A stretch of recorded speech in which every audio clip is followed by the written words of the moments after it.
Coming up on First at 4, businesses in eastern Kentucky continue to rebuild after the flood. And New York City's homeless population has reached what the mayor calls a crisis situation. Plus, cold weather is on the way for tonight and tomorrow, followed by even colder weather in the near future. Latest on everything is First at 4 continues. Mountain News First at 4 continues. Letcher County businesses continue the rebuilding process months after the devastating July flood. Local business owner Colin Fultz had damage at all of his properties, including the Kentucky Mist Distillery in downtown Whitesburg, which serves as a hub for distilleries across the country. Fultz says catching up to demand has been really hard after spending a lot of time cleaning up. Those 2 weeks being down hurt us really bad for a product, you know. But now we're getting close to being caught up. Fultz says other businesses that rent from him should also start opening soon. We'll have more on this coming up at 6 o'clock. Eastern Kentucky University in Richmond is honoring a well-known couple from Eastern Kentucky killed last year. Chris and Gracie Hager were shot to death in Richmond. They were known for their missionary and real estate work. Next Saturday, EKU alumni will celebrate the couple's legacy at the Alumni Awards. Thomas Burrell, the man accused of killing them, is due back in court in January. Well, we've talked about how beautiful of a day it is outside. You see that right now from our camera down at Buffalo Mountain in southern Perry County. 63 right now, beautiful degrees, just a few fair weather clouds out there. Plenty of sunshine. It is an absolutely perfect fall afternoon. Downtown Whitesburg, a similar story, a similar scene as activity continues toward the end of the workday there. Low to mid 60s outside right now. Warm spots, Manchester's at 67, Jonesville and Jacksboro at 88. Williamsburg and Wise checking in as our cool spots this half hour at 59 apiece. A clean sweep on Pinpoint Doppler, mercifully, compared to yesterday where we were dealing with several severe thunderstorm warnings at this time. Just a few showers that were pushing out earlier and a few more trying to push toward the Cincinnati metro area in our general direction, but I don't think they're going to make it. We talked about the day planner, mid-60s tonight down into the 50s as we head towards nighttime, and the low 40s as we head into the overnight. Now, coming up in just a few, I'll have details on when we could see warmer weather and then much cooler weather. After that, that's coming up in a few minutes. Steve? All right, Evan, thank you. Kentucky's Secretary of State says weeks ahead of the election, voter registration has surged. But the question is, will that be reflected in voter turnout? 10,000 people registered to vote just in August. That number even increased before Tuesday's deadline, and the exact number is still being tabulated. One thing that is certain, though, is independent voters are the fastest growing voter group. But the truth is independents are growing 4 times as fast as Republicans are growing. That's 10% of our voter block right there. We're 45% Democratic, 45% Republican. So those independents are going to be the decision makers. Secretary Adams says voter turnout for the midterm election is usually just above 40%, but with abortion rights on the ballot, more might be willing to vote. Right now, Adams says there's no evidence of that. New York City is setting new records for the number of people inside its homeless shelters. The numbers are surging as Republican governors send busloads of migrants to the city. CBS's Bradley Blackburn has more on the growing crisis and how the city is responding. It's here, East 30th Street in Manhattan, where people come when they have no other options. These young Venezuelan migrants just arrived from Texas on a bus, all of their possessions in their backpacks. They came to this shelter intake facility looking for a bed for the night.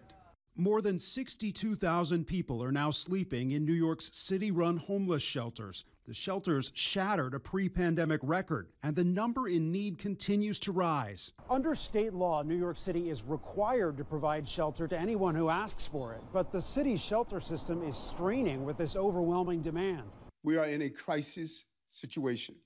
New York City Mayor Eric Adams has declared an emergency. He says migrants now make up 1 in 5 people in city shelters. He's proposed housing them in everything from cruise ships to tent cities under construction. And dozens of shelters have opened in hotels. More people are entering shelters. But Jacqueline Simone with the Coalition for the Homeless says there's more to the issue than migrants. Sky-high rents and the end of the pandemic eviction moratorium are also fueling the problem. While, yes, it's great that we're giving people a safe indoor place to stay tonight, we also need to be much better as a city at connecting people to permanent housing. The average shelter stay is now more than 500 days. Irene Ortiz said she's been in the system more than 3 years. What would it take for you to afford a place? Work like 2 jobs and maybe extra. A city trying to put the ceiling on a problem that is growing every day. Bradley Blackburn, CBS News, New York.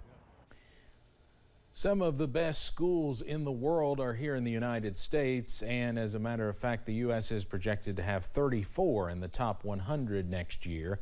But 4 years ago, that number was 43. A British education tracker called Times Higher Education shows American universities are losing ground. China is climbing the charts. The number of Chinese universities on the list increased from 2 to 7. The folks who pulled all this data say it shows the U.S. should not take its dominance in higher education and research for granted. The college admissions test company ACT is seeing the lowest average scores in more than 30 years, and the number of test takers who do not meet any of the college readiness benchmarks is on the uptick. In Ukraine, Russia launched new attacks against the Kyiv region overnight and shelled a key city in the southern part of the country. They are the latest in a series of strikes that began with a wave of missile and drone attacks Monday. CBS's Charlie D'Agata is in a city near the front lines in southern Ukraine. We are in the city of Zaporizhzhia, which has been the target of relentless Russian bombardment. This is the middle of a residential area with apartments around us. You can see some of the destruction from this ferocious barrage that took place. Earlier, we watched as they retrieved another victim from beneath the rubble. In the past 2 weeks, more than 70 people have been killed here, all civilians. There was an attack on a civilian convoy just a couple of weeks ago, apartment blocks right downtown. But it really accelerated on Monday in that barrage that spread across the entire country.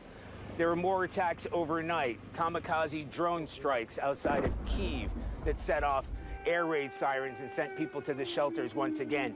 Mykolaiv, a city that's also been targeted, was hit once again, dropping a 5-story building. These are exactly the kind of attacks that President Zelensky is begging international help to stop, to intercept the cruise missiles from slamming into residential neighborhoods like this, spreading death, destruction, and terror across the entire country. Charlie D'Agata, CBS News, Zaporizhzhia, Ukraine. Ukrainian leaders are pressing the United States and Western allies for air defense systems and longer-range weapons to keep up the momentum in their counteroffensive against Russia and fight back against Moscow's intensified attacks. In a meeting in Brussels, Belgium, U.S. Defense Secretary Lloyd Austin says allies are committed to sending weapons, quote, as fast as we can physically get them there. Austin says they are working to send a wide array of systems ranging from tanks and armored vehicles to air defense and artillery to Ukraine. We're going to stay with our efforts to support Ukraine for as long as it takes. And you've heard us say that over and over again. The other thing that you've heard us say over and over again is that the United States is absolutely committed to its Article 5 commitments, and we are committed to defending every inch of NATO's territory if and when it comes to that. Germany is now delivering its first IRIS-T surface-to-air missile system, which has a range of about 25 miles. Coming up as First at 4 continues, time is running out for those that still have not claimed their stimulus check during the pandemic. And cold air making several reappearances in the forecast over the next week or so. Details on all of it next.